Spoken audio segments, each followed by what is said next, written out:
All statements and opinions expressed by guests of the Adult in the Room podcast are strictly their own and do not necessarily reflect the beliefs or opinions of the host, producers, or advertisers. All interviews are presented in their most complete possible form in the interests of free speech. No statements should be interpreted as financial, legal, or medical advice. Listener and viewer discretion are strongly advised.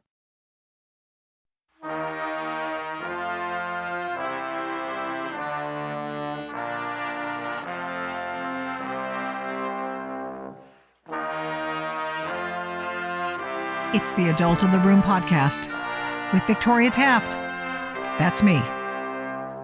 You know, John O'Connor has written the books that many people like me want to read. I am the adult in the room, of course, and back in the day, I was a dumb kid in the world, still trying to figure out what was going on. I can remember being interviewed, believe it or not, when I was a senior in high school. And I said to the reporter, I go, heck, she was asking me something with an opinion of some sort. And I go, heck, I don't even know what I think about Watergate yet.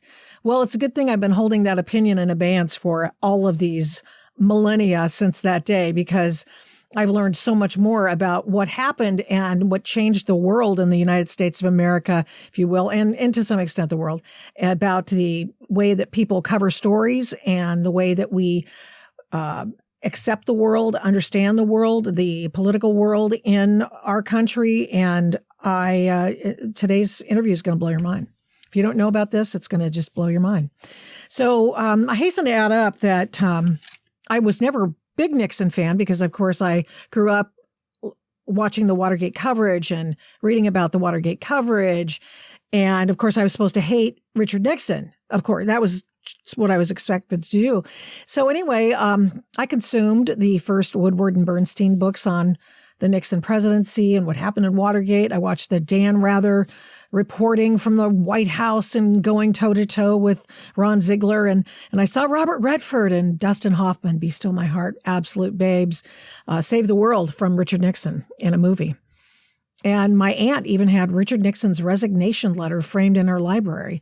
I mean, that was how much antipathy there was toward Richard Nixon. But now, after decades in this business of the media, after a lifetime of watching scandals that only seem to break in one political direction, the gotcha investigations into the fill-in-the-blank Republicans' bad behavior, and we must expose it for all to see, I began to wonder and question about the veracity of the coverage of Watergate, right? I just, and multiple times I've said on this podcast, I want a do-over on Watergate. I want somebody to actually go back over the coverage of Watergate. And I thought, well, maybe I can do that. Well, heck, thank God I didn't have to, because John O'Connor did. And he's written the book, how the Postgate, he calls it Postgate, how the Washington Post betrayed Deep Throat, covered up Watergate, and began today's partisan advocacy journalism. And so there's a lot going on here. We understand that the story of the telling of Watergate informs us, framing the news from a particular vantage point, reporting as fact the shocking lies of the Trump-Russia collusion. We see that now. People who now see what's going on in the news media and its unholy alliance with the intelligence community and that sort of thing. We understand now what happened in Watergate. At least we think we do. So anyway, John O'Connor, I've got so much more in my introduction, but I just want to get to it with you. And Mysteries of Watergate, What Really Happened, is a book that he wrote along with his podcast, which is absolute essential listening. Well, former federal prosecutor, Deep Throat's attorney. He's here on the Adult in the Room podcast to tell us what he thinks about Watergate. He's written 3 books, as I said, one of which has to do with Mark Felt and his FBI career. Mark Felt, of course, being Deep Throat. So, John O'Connor, welcome back to the Adult in the Room podcast. Thanks very much. Now, I have to ask you, when did you get to the point where you realized the nation had been lied to about Watergate by the Washington Post? Well, much like you, I went through various twisted transitions as to what I thought about Richard Nixon. So just to let you know, I got out of college in '68, which was a tumultuous year. I disliked Richard Nixon, voted against him. As his term went on, I came to admire him more and did not like what was going on the Democratic side. I was a registered Democrat. So I sort of turned my allegiance to Richard Nixon. At the same time, about to be a federal prosecutor and soon to be one, the burglary happened, and I followed it intently and soon came to believe that Richard Nixon had done wrong. And then as I became a prosecutor, I realized that it was in the best interest of the country to get rid of him because I believed what the Washington Post was saying. It seemed to be authoritative and no doubt about it. And so I actually made a big deal as a prosecutor of telling everybody in my office what I thought, and almost excessively so, because all of us had been appointed by Richard Nixon. But everyone agreed that he had to go. Whether it was reluctantly or joyfully, they agreed he had to go. And I felt that way, and I knew who Deep Throat was, came into contact with him later on, represented him. And even then, I thought that Richard Nixon was guilty and that the Watergate coverage was the best coverage ever of a political scandal, and that subsequent coverage was an exception to that rule. And that's what I always thought. What about the golden age of Watergate journalism? Why haven't we lived up to that? Such a good point. Now, as I get into my new phase of researching Watergate with Deep Throat around and people challenging me on that, and then trying to work with Bob Woodward in the Post in exposing this, very unsuccessfully, he did not cooperate. I began to, as I talk about in Postgate, began to have suspicions about what had happened. And lo and behold, over time, I came to the belief, and I talk about it in Postgate, it wasn't until 2009 or so, that I realized that there had been willful misrepresentation in Watergate. I think I'm the only person around who has collected all 3,000 Watergate articles. I have them now. I think they're in my garage. There are a lot in my office, a lot in my garage, but I have them all printed out on paper. And they're very hard to dig up, by the way, interestingly. I don't doubt that for 1 second. It's like someone has made them very inaccessible, let's put it that way. But anyway, in Postgate, I go through the articles. I also go through what everyone else knew at the time, the congressional hearings of various cases, not just of Watergate, but for instance of the Earl Silbert, the Watergate prosecutor who was being confirmed. There are other hearings also that go on. There's a wealth of material. But what I would tell you, Victoria, is that clearly, as I proved, I think beyond a reasonable doubt, there was absolute fraud in the coverage of Watergate, and I'll talk to you about it. You know, you write in the introduction to your second of your 3 books, this one called Postgate, how the Washington Post betrayed, Deep Throat covered up Watergate, and began today's partisan advocacy journalism. You write, the Post's Watergate journalism legacy of partisanship and inevitable deceit by omission has harmed America greatly, but we hope not irreparably. And at the very least, we should understand that our history has been falsely reported by a newspaper that won a Pulitzer Prize to our great societal harm. And we hope our divided country will heal as we struggle to remedy this serious deficiency. Now, so set the table for us. Give us an idea of what was the great societal harm done by Washington Post reporting on Watergate, and what did they do overtly to change the story?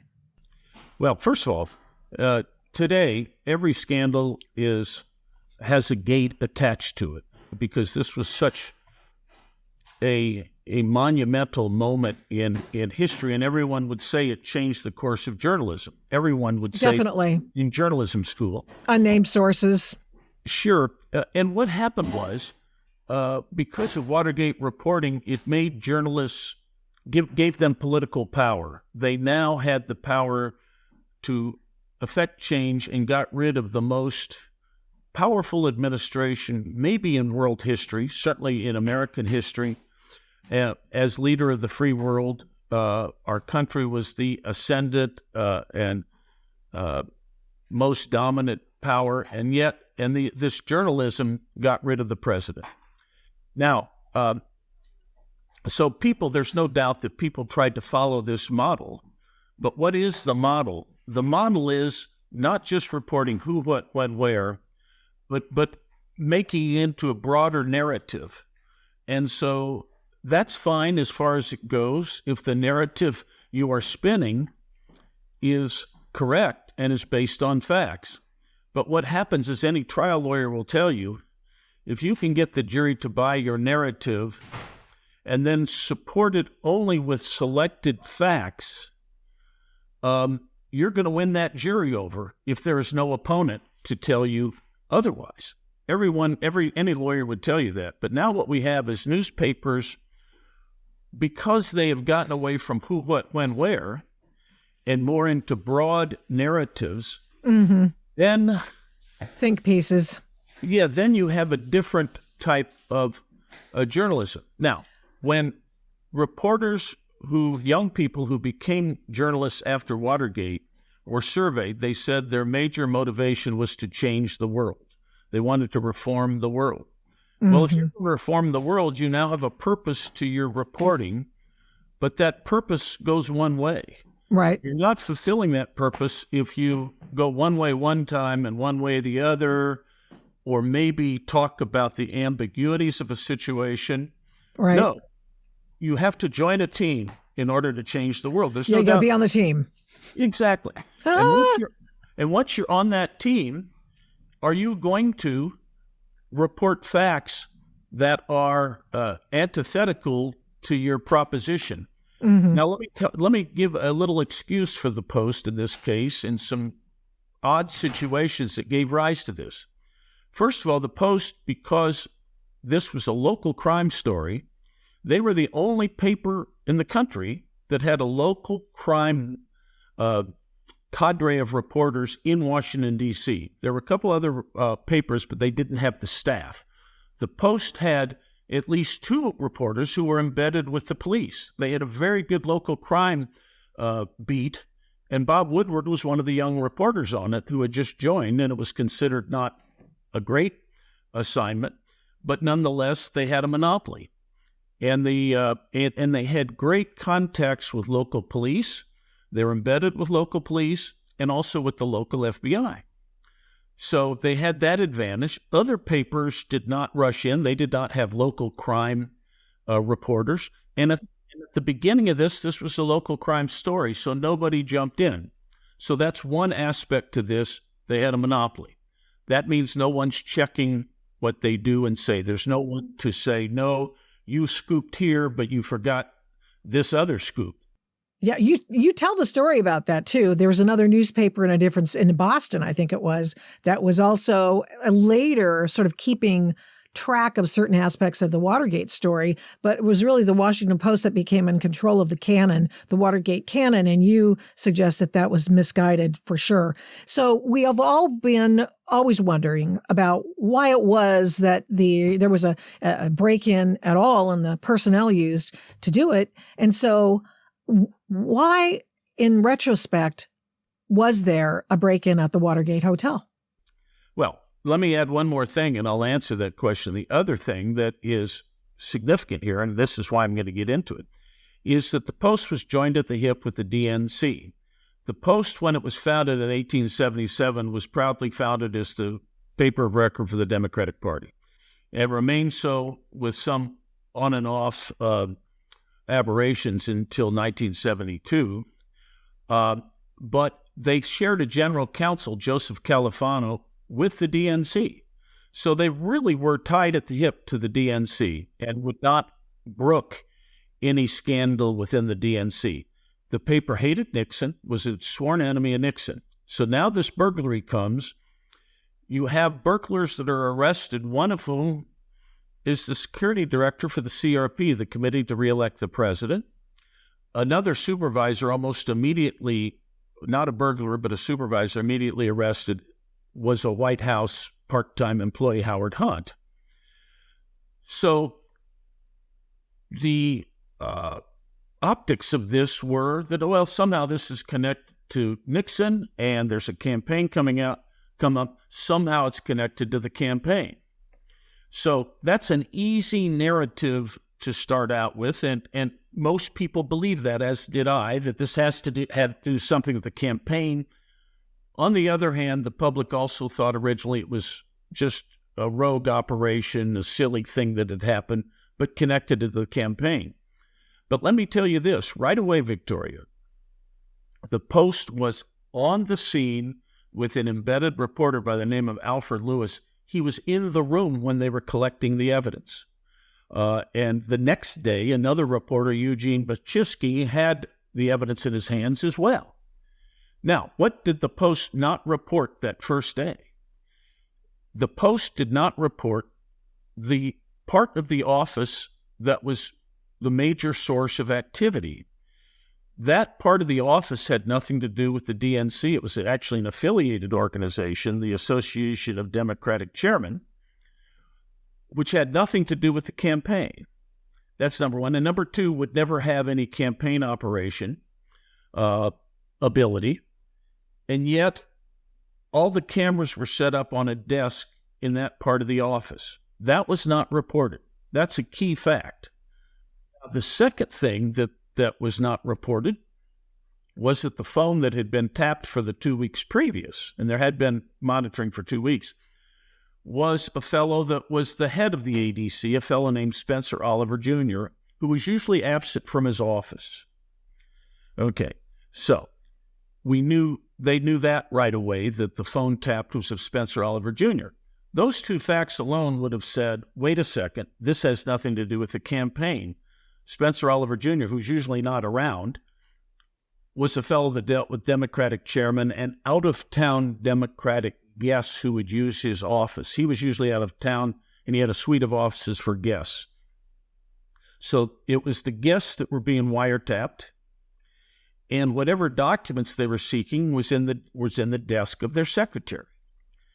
On the day of the arrest, at first half hour, as they put the fellows up against the wall to assume the position, one fellow reached into his pocket to grab something, his suit pocket. He was loudly chastised by the arresting officer, get your hand away from there. He wouldn't. He kept reaching. The officer jumped on top of him to grab his arm, and they got into a wrestling match. And the arresting officer was a somewhat big fellow, wrestled with this former Cuban citizen named Eugenio Martinez, who was extremely strong, and his nickname was Musculito. So Musculito and the big policeman were in a wrestling match, and as the policeman later said, I almost had to break his arm. He got what he had in his hand, and it was a key, a desk key. Within the next week, the FBI found out that the desk key was indeed to the desk of where the cameras had been clamped, to the desk of one Maxie Wells, who was the secretary to Spencer Oliver Jr. So now what do we have? We have the key to that burglary being that desk. We know that right away. We know that is the desk. So does this have anything to do with the campaign? Presumably not. We knew that from the beginning, yet the Post did not report that. Soon it became obvious when the monitor was questioned, the fellow across the street that had been listening for 2 weeks, and he was never charged. He was an ex-FBI agent, and he later testified 8 out of 10 people listening to these conversations would assume they're about prostitution. They were what he called, quote, explicitly intimate, unquote, conversations. Now, they knew that right away, and the Post knew it, and Califano knew it because he was in contact with the lawyer for this fellow. Mm-hmm. So they knew all along. Califano was the attorney. The next thing they knew right away around June 21st, the burglaries on June 17th, they knew that Howard Hunt worked part-time for a company called Mullen & Company, a PR firm, and that it was a cover firm for the CIA. So here we have 7 people arrested, 6 of them with strong CIA connections that were involved in the Bay of Pigs, 2 retired CIA agents, and Musculito was admittedly a present CIA agent. But they said, oh, he wasn't important. He was just keeping tabs on the Cuban community and so forth. They knew that.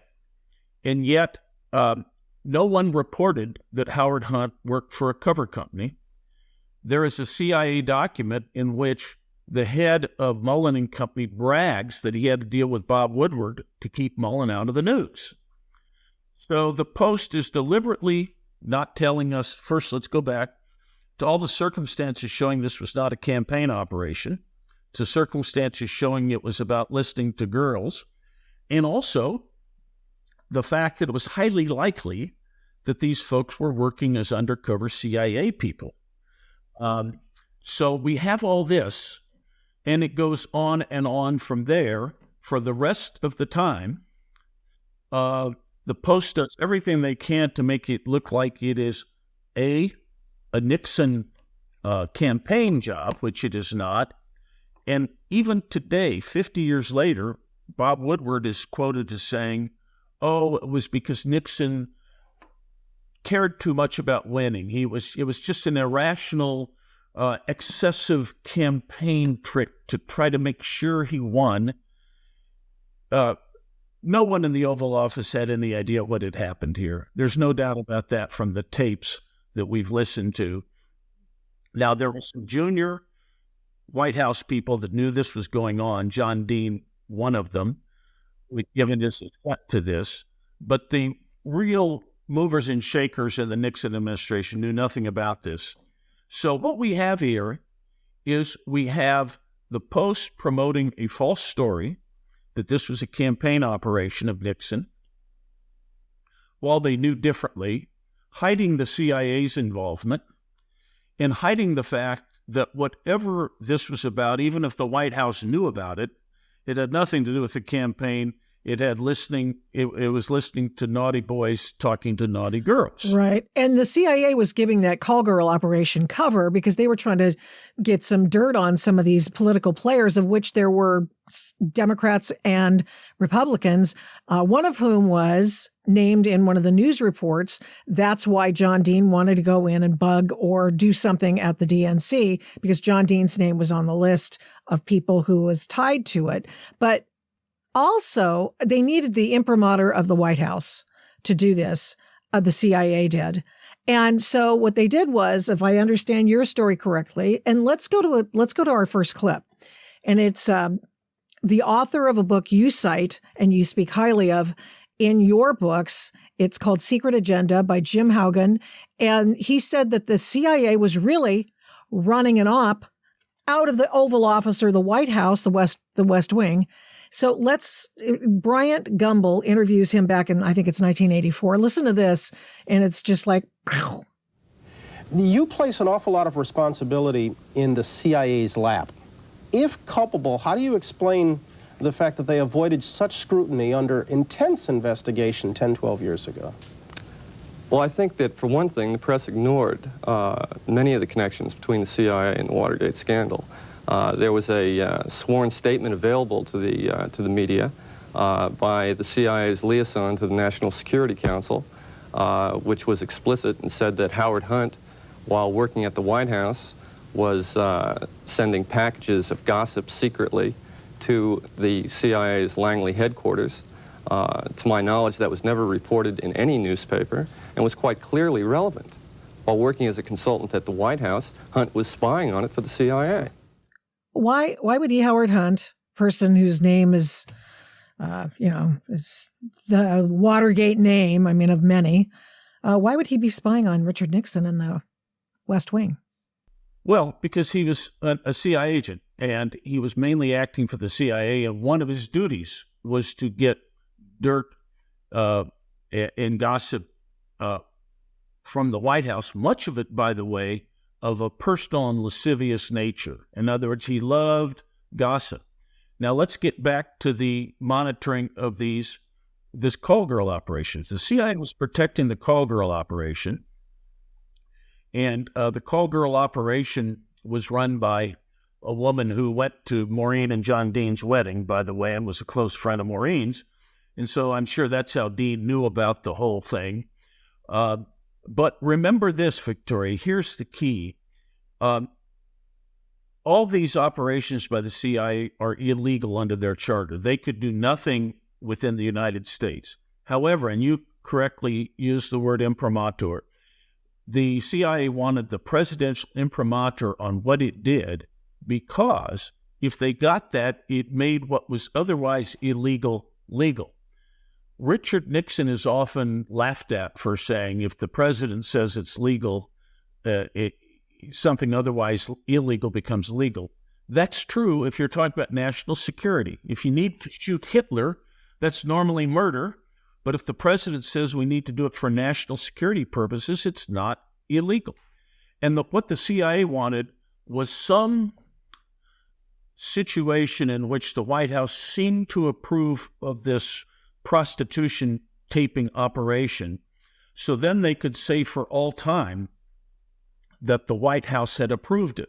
So if 10 years down the line, somehow this thing got uncovered, they could point to the trail of cash and so forth and so on, and the seeming White House approval of this. This was going to get them out of jail for free. This was going to get them safe from any pension loss. This was a key thing, and it was so important to the CIA that they were threatening murder. Right. Okay, now this is a pivotal point in your book as well, and books as well. And let's go to this scene out of All the President's Men, where they talk about our lives are in danger.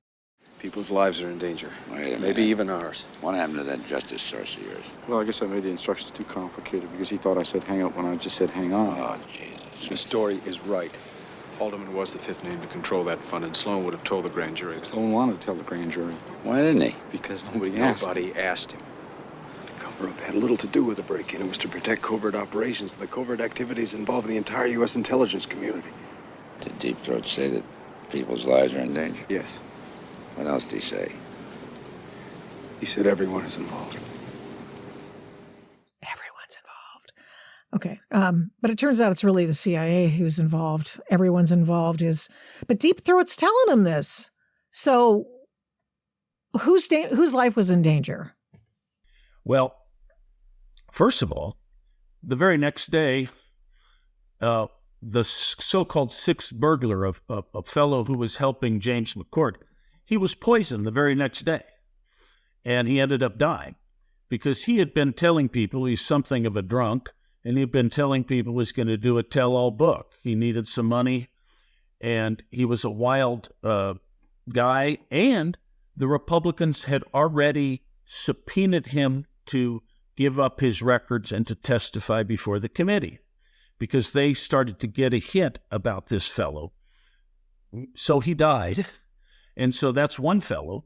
The other fellow that had come in out of the cold was the fellow from whom they bought James McCord had purchased bugs and had sophisticated bugs on order, a fellow by the pseudonym of Michael Stevens.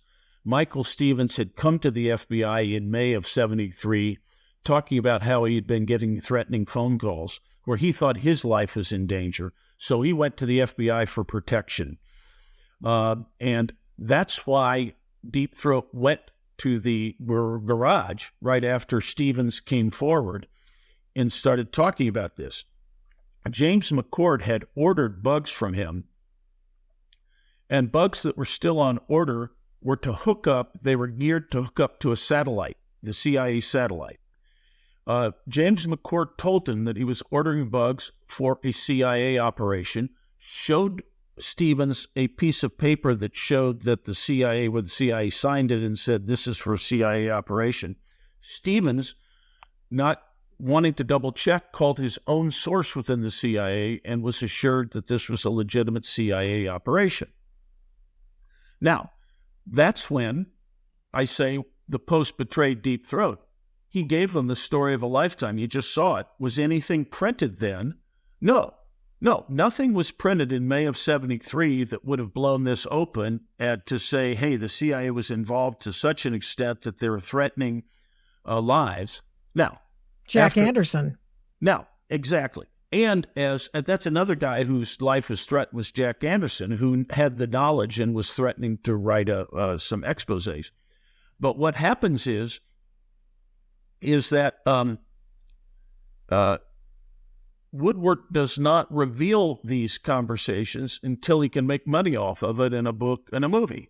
Mm. When it comes time to really educate the public, a year earlier, he didn't publish anything. The Post kept mum on the fact that the CIA was threatening lives.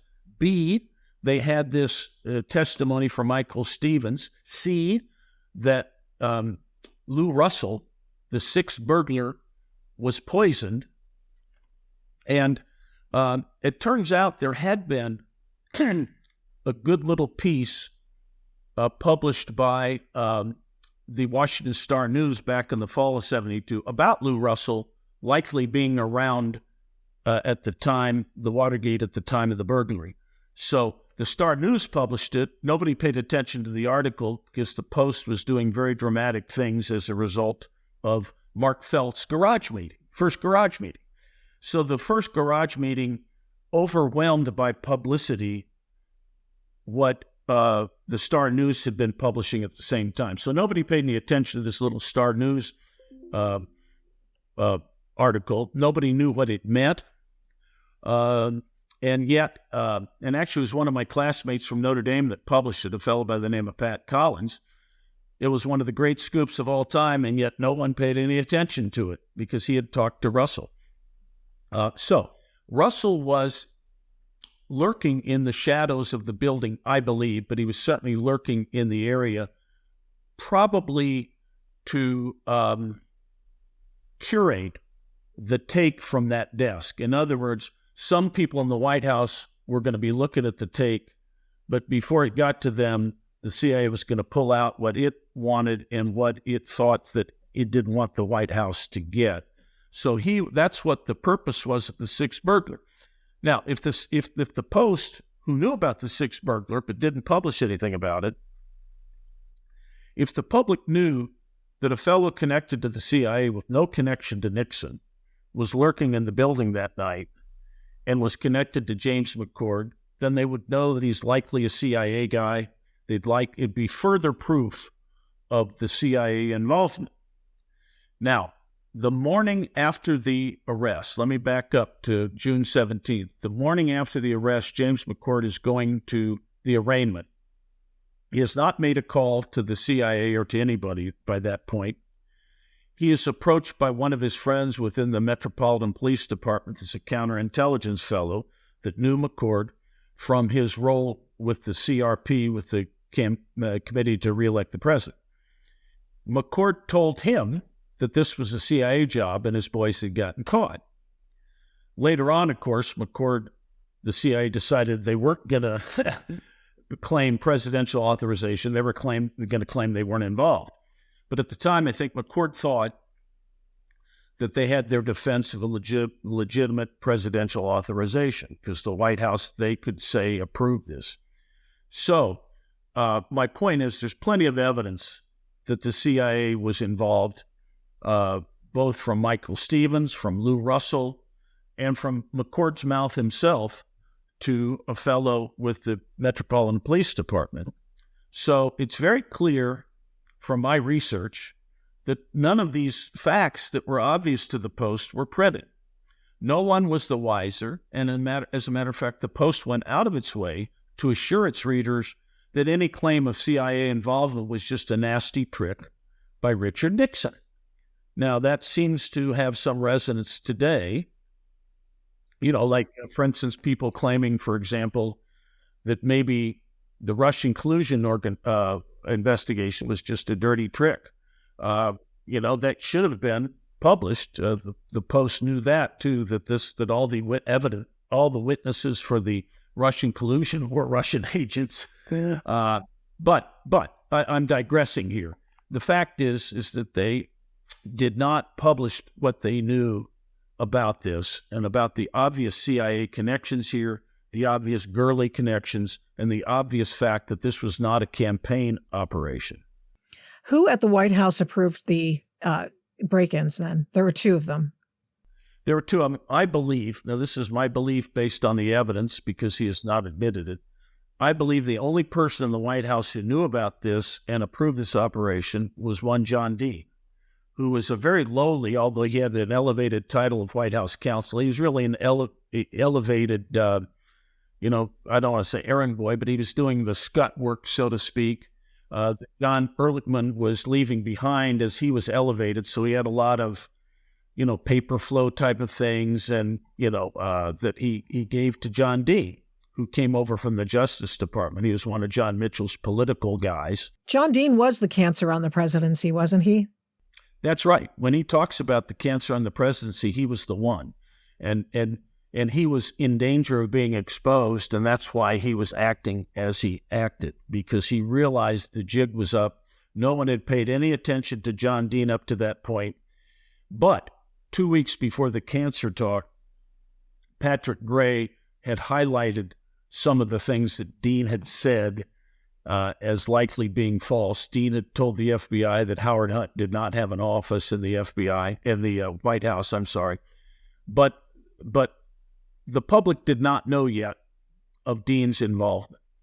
But even in Gordon Liddy's book, he fingers Dean as the fellow who was the one who wanted Gordon Liddy, who to go to the CRP because Dean wanted to start an intelligence operation with the campaign cash.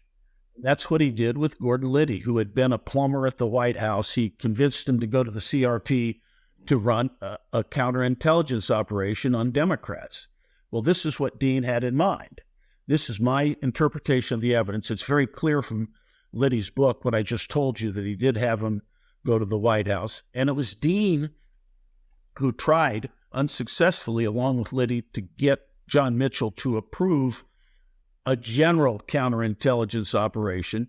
Mitchell wouldn't have any of it, and they ended up going forward without Mitchell's approval. After it became apparent in the spring of 1973 that they didn't need Mitchell's approval because they already had budgeted an amount of money for security. So out of the security budget, which Mitchell thought was for to counteract demonstrators outside the convention and that sort of thing, they took that money and used it for the Watergate break-in. The one unsaid thing is, you say that Mark Felt, whom you knew was Deep Throat, and you've known that for quite some time, you put the pieces together. He was a patriot, and he was just doing his job, and he was a good FBI guy. I'm still sort of coming up short as to how he helped. He fanned the flames. He tried to make the FBI look good. Did he say anything about the CIA? Did he talk about what was really going on? I know in some cases he did. But so how is it that the Washington Post basically defamed him? Well, first of all, you showed the clip of him telling Woodward in May of 73 about the CIA. So I think he told him things before that, although I can't prove it because I don't have, he had no memory and Woodward doesn't have it down in writing, but I would be stunned if he didn't tell Woodward about the Mullen being a CIA cover company. He told another reporter, I know that, we have a record of that, he told Sandy Smith of Time Magazine about this. I'm sure he told Woodward, and Woodward just didn't print it. But he did. So what he was doing when he went to that first garage meeting, he was upset because the White House was arbitrarily putting restrictions on his investigation. He saw that the FBI's reputation was at stake. He said so to Patrick Gray the first meeting he had after this. He had to make sure that the FBI did not whitewash an investigation. He was going to follow all leads. If the leads didn't go anywhere, fine. That's his job, is just to follow leads. He's not there to guarantee one way or the other whether somebody's innocent or guilty. He's an investigator. And so the White House restricted the grand jury from hearing evidence about this fairly rinky-dink program called the Dirty Tricks Operation. Now, the dirty tricks operation was by a fellow by the name of Donald Segretti. And interestingly, it followed the model of John F. Kennedy, who had a dirty tricks operation with a fellow that all the press knew about and thought was an adorable, cute guy named Dick Tuck. And Dick Tuck performed all sorts of operations that were very humorous, actually, that were dirty tricks.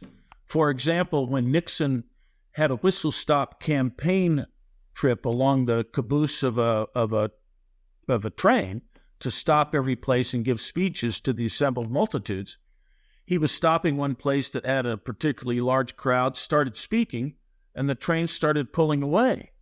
And Nixon was befuddled. He's trying to give a speech. Well, Dick Tuck had paid the engineer some money to maybe forget the time he was supposed to leave. So that was very funny. The press thought Dick Tuck was very funny. Well, Nixon did the same thing, perhaps with a little bit more Teutonic efficiency.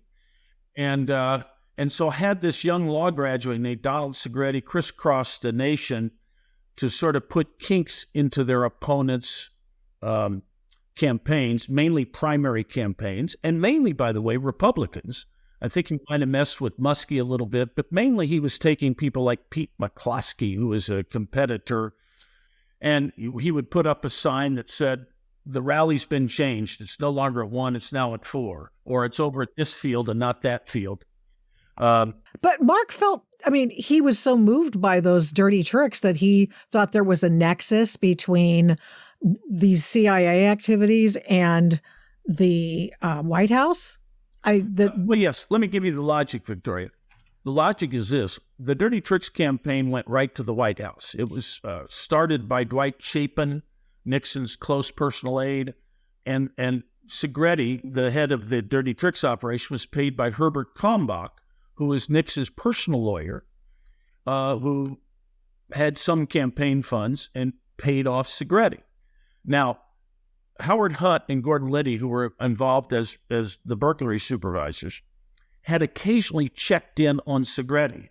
Now, the irony of it is they were checking in on him to make sure that Segretti was not going to get caught and so forth, and was doing things the right way, which is ironic because they were the bad guys. But they had nothing. They were just busybodies who were looking in, and so Felt saw that sometimes Liddy and Hutt looked in on Segretti's operation. So he thought, well, if they're part of the operation, maybe, just maybe, this went up to the White House and was improved by Kalmbach, Chapin, and Nixon, okay, as Segretti's dirty tricks were. So there's no doubt that Nixon and his group okayed, in general, a dirty tricks operation in which Segretti was going around doing these. They were college pranks. At USC, they called them rat effing. And Donald Segretti went to USC and he knew how to rat F. And that's what they were doing. And so maybe that's bad, but it's not really, does not really rise to anything that you kick somebody out of office for. And right. I think Segretti pled to a misdemeanor. That's how the prosecutor... That's how dumb it was. It was a misdemeanor.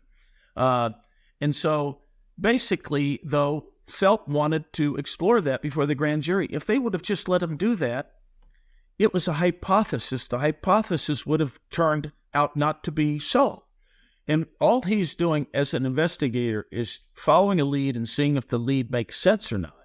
Now, he's telling Woodward this because he needs publicity to get pressure on the Justice Department.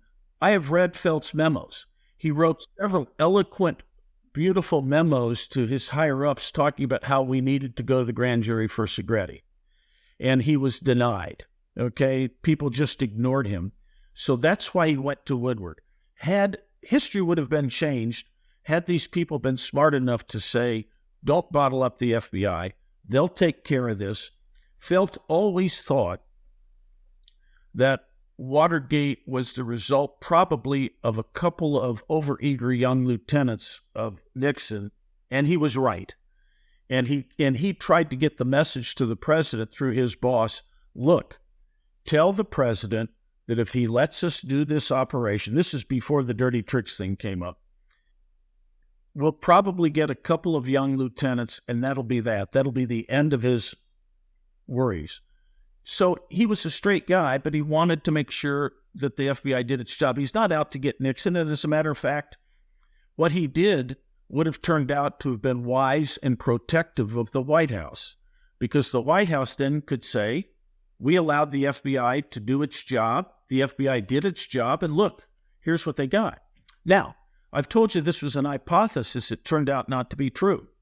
However, the way Woodward printed it up after the first garage meeting, which lasted for 6 hours, Woodward didn't understand the connections, Felt was hypothesizing that this was another dirty trick, but it was an hypothesis. He wanted to go to the grand jury to investigate whether it was true.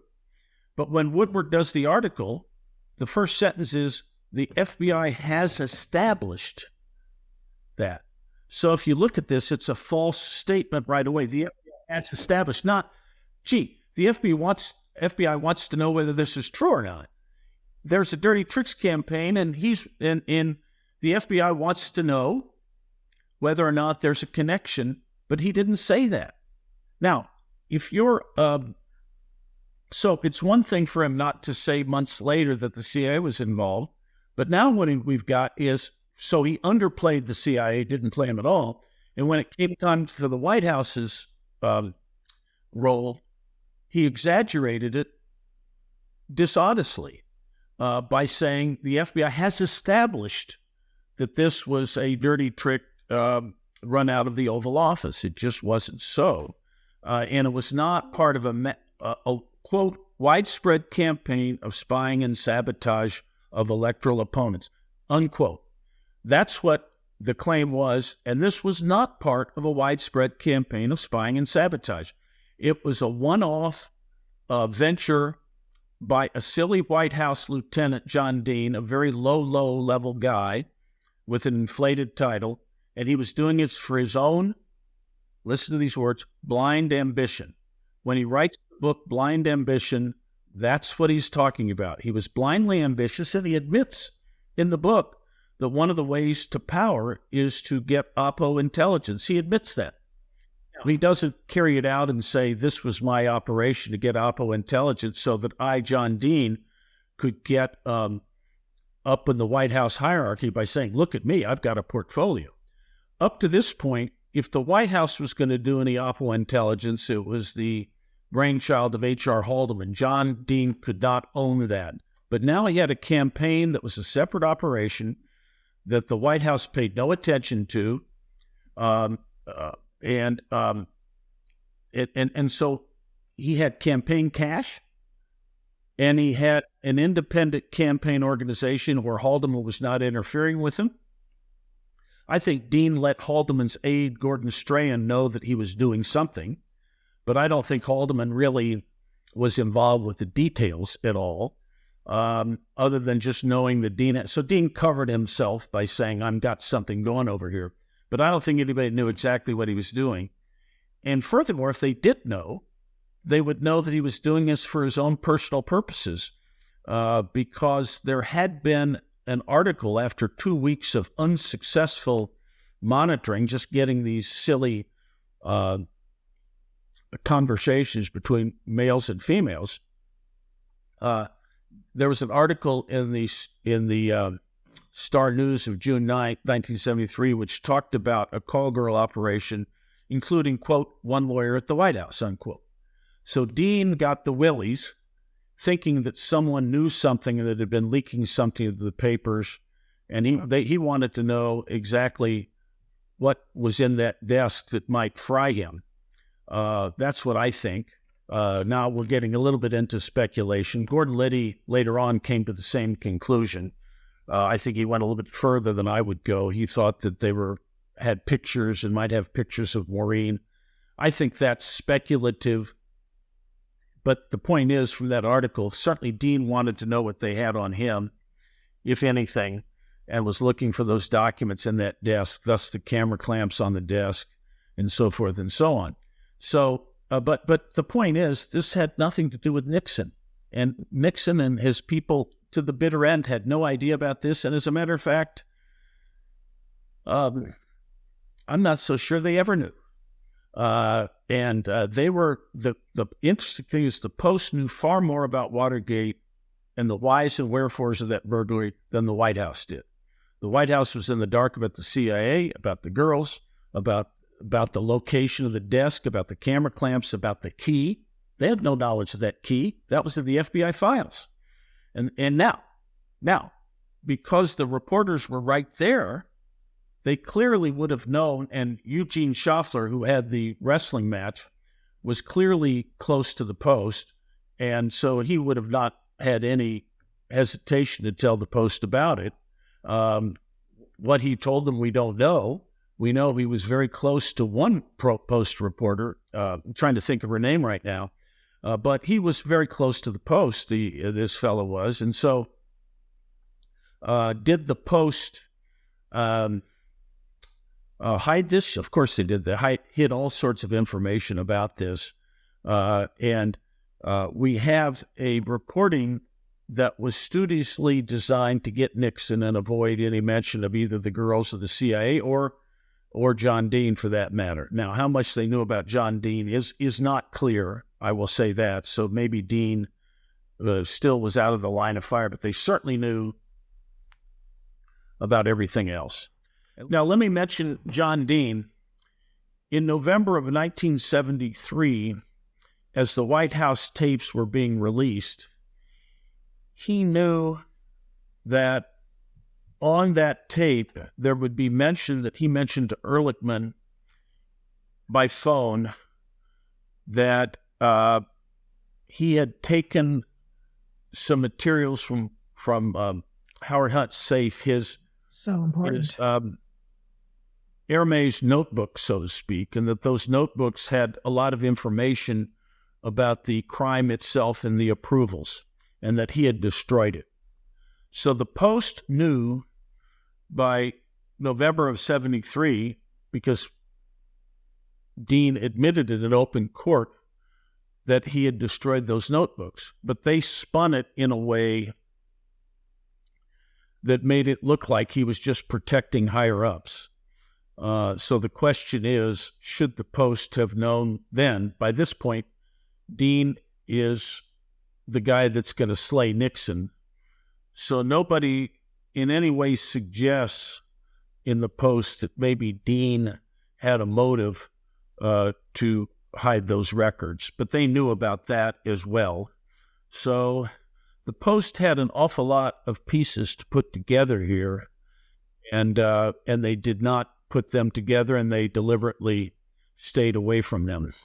You talk about certainly in your podcast, in your books about the fact that the Hermes notebook was one that would have been used as most CIA operatives used them, and that was to keep track of all of the salient facts that he was trying to keep track of, I guess, in his post as a spy in the Nixon White House.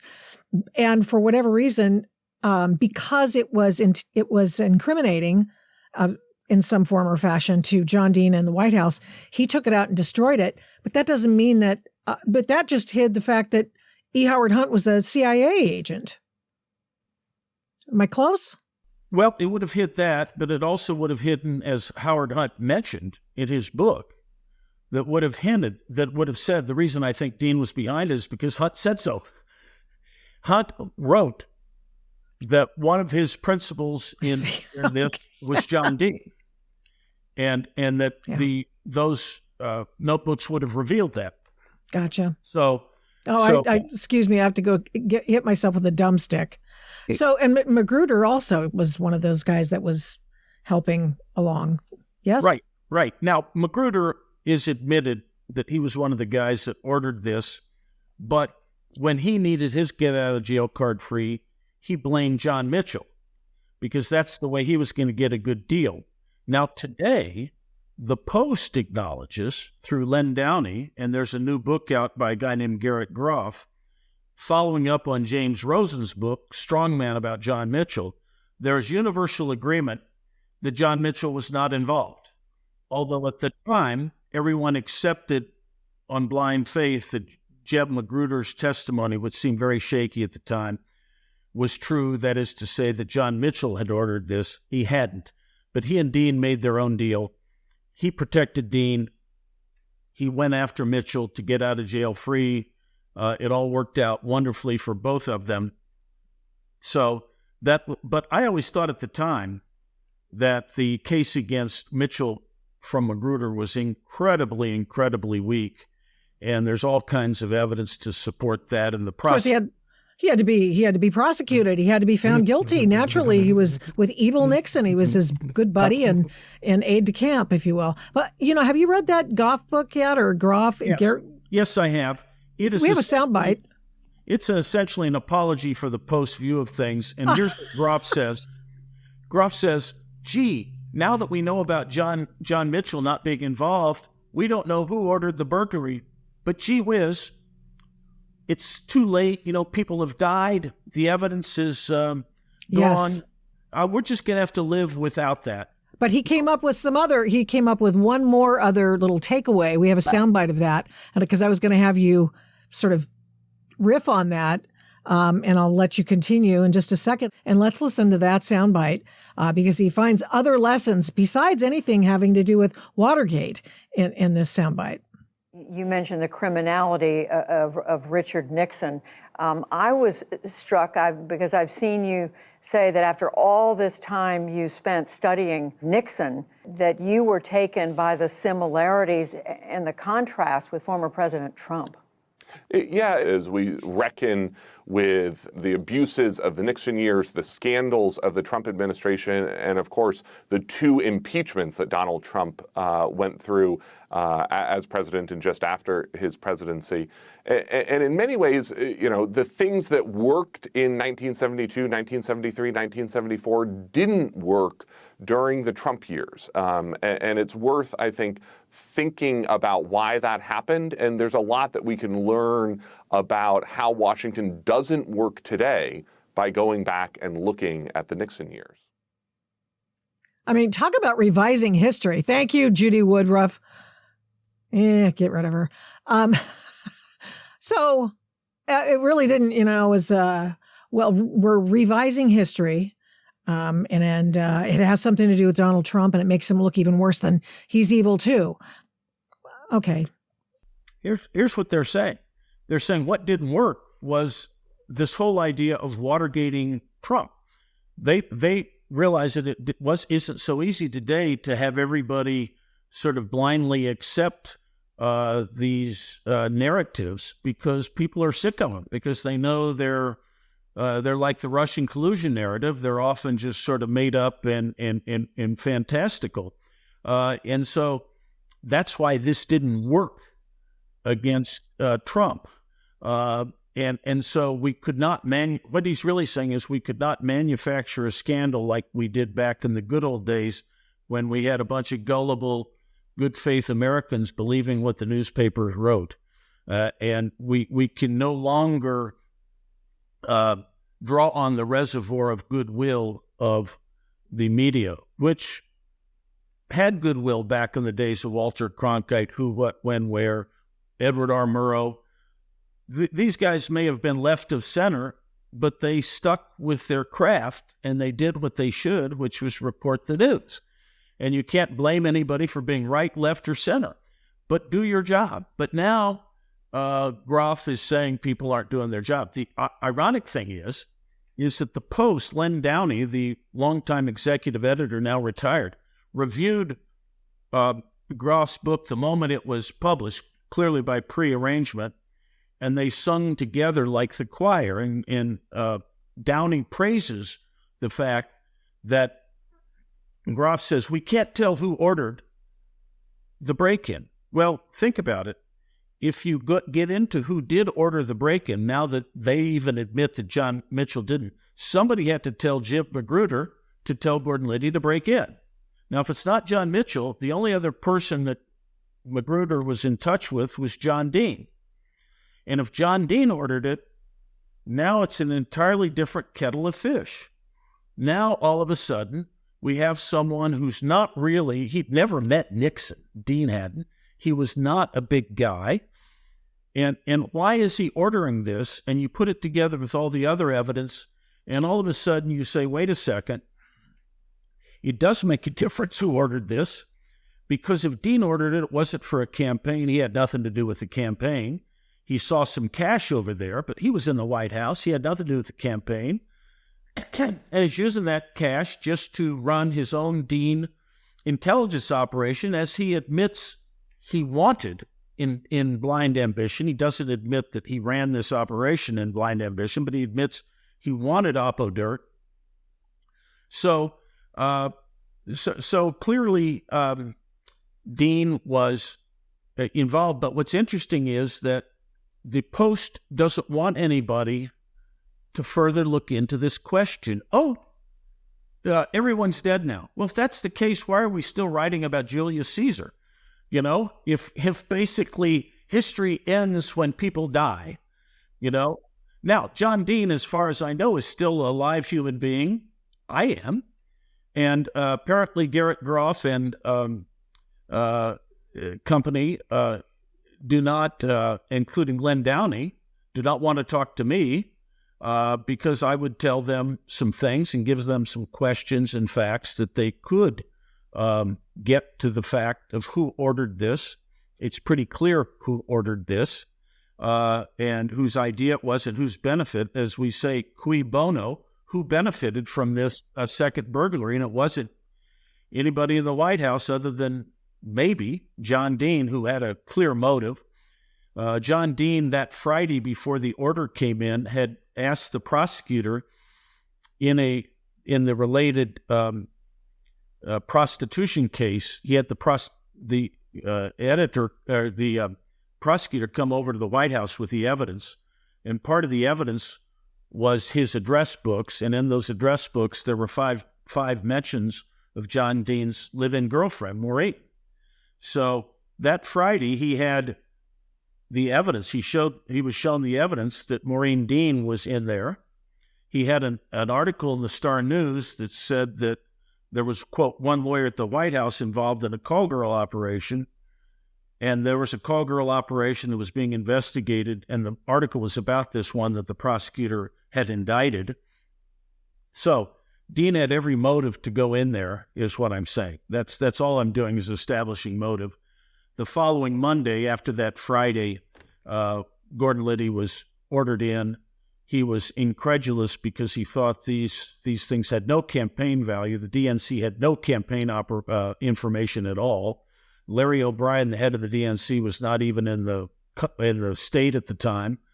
He was not around. There was nothing of value there. They had no information. There had been no convention yet, no nominee yet, even though George McGovern looked like the putative nominee.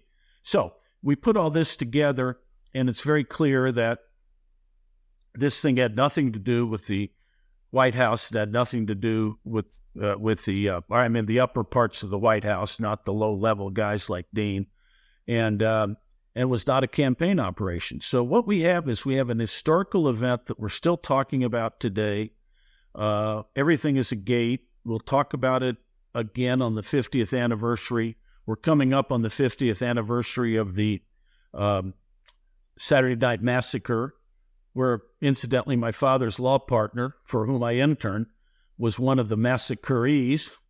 So this is still with us. And it's very little understood, but it was the start of partisan journalism that was meant to be a weapon against the other side of the political fence, and that's the way it's been used ever since then.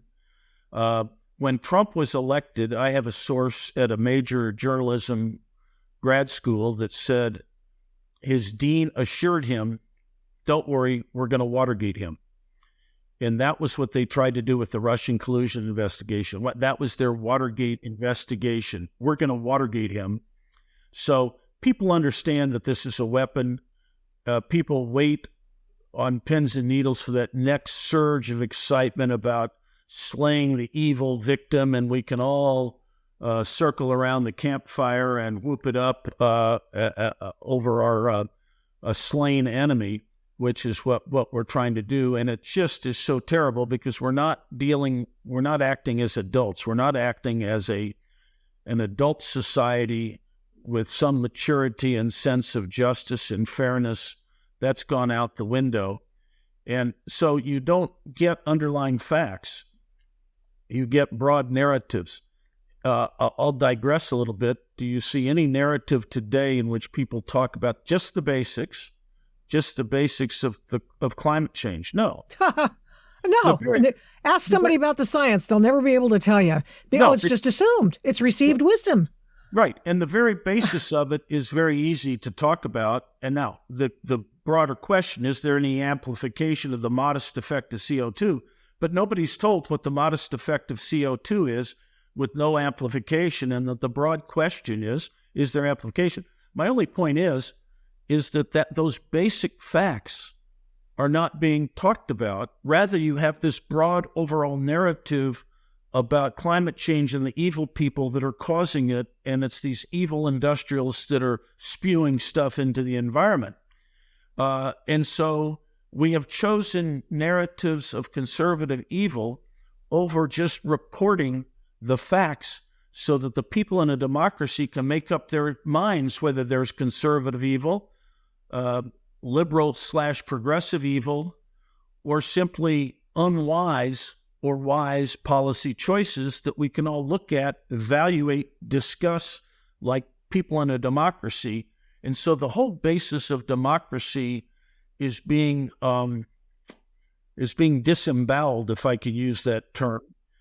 We do not have the basis for the democratic discussion that John Stuart Mill talked about so eloquently in 1835. We don't have any of that. That's the foundation of Enlightenment democracies. Once you get rid of information for the public who is supposed to be making these decisions, and once, by the way, we go away from political parties making the decisions to more broad-based electoral nomination of our candidates, which is a change from the past. So now we have stakeholders. Now we have millions and millions of people selecting our nominees, as opposed to a few people who keep abreast of what's happening and so forth and so on. So it's very important that those millions of people that are voting in primaries and voting in the elections have information. And I'm happy with the system if the public gets the information. And here we have all these means of communicating to the public through the social media and the internet, and yet it's not happening.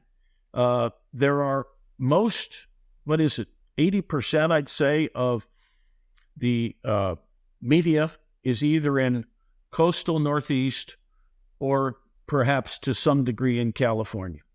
Everyone else is neglected, and those people who are in their echo chambers are the ones who are reporting. These people do not have touch with most of America, don't have and talk to each other. I understand that. Most people are not acting in bad faith. They really think they're doing the Lord's work. But when you read what they think and what they say, the closer you get, the more you realize that these folks are not really deep critical thinkers. But that's the way human beings are. We have a herd mentality and so forth. And now, especially when you get into more liberal and progressive parties, the notion is you're supposed to follow the party line. You're not supposed to debate and discuss. In the more traditional Enlightenment part of society, you are supposed to discuss and debate. You are supposed to herd cats. It is supposed to be messy. But we don't have that now. One side of the fence is much better at unifying and giving a party line, and everyone has to accept it. So we have that dangerous combination of a press that's one-sided and a political philosophy that encourages one-party rule. And you put all that together and you have a press that and a media, I should say, that is just not functional. You have people like you and I talking about this. I hope we can spread the word through your podcast. And that's why I just so treasure talking to you, Victoria, because there are a few people like you that have active minds that are trying to inject some critical thinking into the atmosphere here. But we don't have that, and it really bothers me. I don't mind if there's a Democratic leadership in the country, but even at that, if there is, I think they would be more responsive to the will of the people if there were better reporting. Oh, yeah. If the media did its job, people would be more informed and the politicians would have to respond. But because they don't, because none of the above is true, they just go on their merry way. It's also informs this current issue over the House of Representatives and the new speaker and all that stuff. And, we can't have, it's just, there should be debate. It can be messy, as you say. Right. And it's just being misconstrued, I believe. So, well, listen, It's been great talking to you. I'm obviously on my way here, but Victoria, thank you so much for listening to me today and go on and on this. But this is, I think, an important topic. No, it really is, because it informs us and how we receive and look at news now these days. So Postgate by John O'Connor and the Mysteries of Watergate. Get them. Listen to his podcast. Really important to the health of our nation. John O'Connor, thank you very much for coming on the Adult in the Room podcast. And let's do it again. Thanks, Victoria. Great talking to you. Thanks for listening to this episode of the Adult in the Room podcast.